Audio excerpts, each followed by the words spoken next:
The aim of this exercise is to have an instructor be able to deliver a lesson, and in this case it's a warm-up, and to be able to connect with each student and be aware of where they're looking and to be able to create a bit of a rapport. So even though externally they're delivering a warm-up, their aim is to be able to relate to each student. Eye contact, talking all the way through. So that's how competent you have to be as an instructor, is that you can connect with a class even whilst you're taking the class. Not just blindly like a robot, talk them through techniques.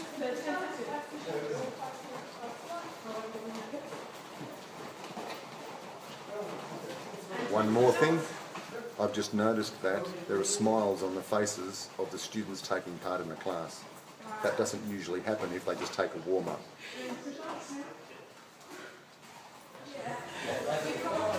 Instructors out there now followed a 3-step process for doing a warm-up, really easy one. Gradually increase heart rate, use specific muscles that they're going to be doing with a technique in a class in a little while, and stretch. GUS, gradually increase heart rate, use specific muscles that we're going to use in a class, and then stretch. So that's pretty easy and straightforward. But they're still focusing on creating a rapport with the students. And I'm listening to conversation going backwards and forwards. I'll put the music on, you might be able to hear some music, just so they've got some background ambience for the class. Because the last thing you want to do is come to a class and then shut up and it's just mindlessly going through techniques. So you might have just seen over the far side, there was a bit of smiling and laughing. And there's nothing wrong with that. We need to not take ourselves so seriously sometimes. Obviously martial arts is difficult, that's going to come. But we need to be able to create a rapport with our students first and foremost, so that they trust us when we try to help them.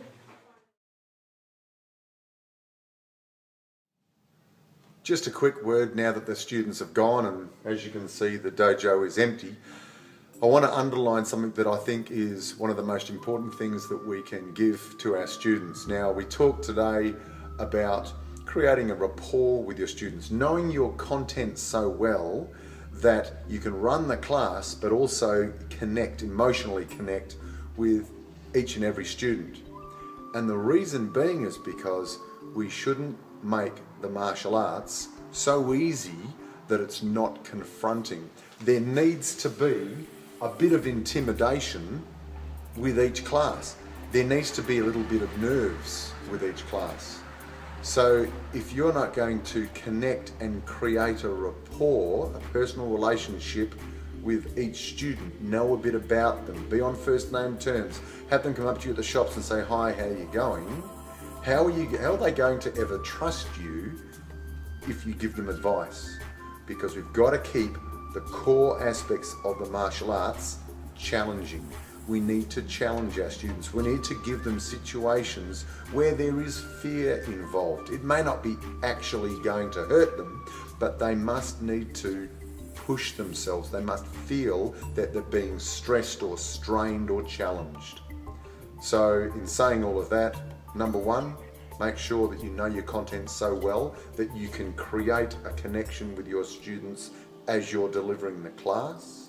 And number two, don't make things so easy. Tackle the hard subjects of a student who says to you, "I don't feel comfortable when we are grappling, when I get thrown," or whatever the story might be. Because that is where you'll make your real mark as an instructor, is by creating change in an area where the student originally was fearful. That's life-changing.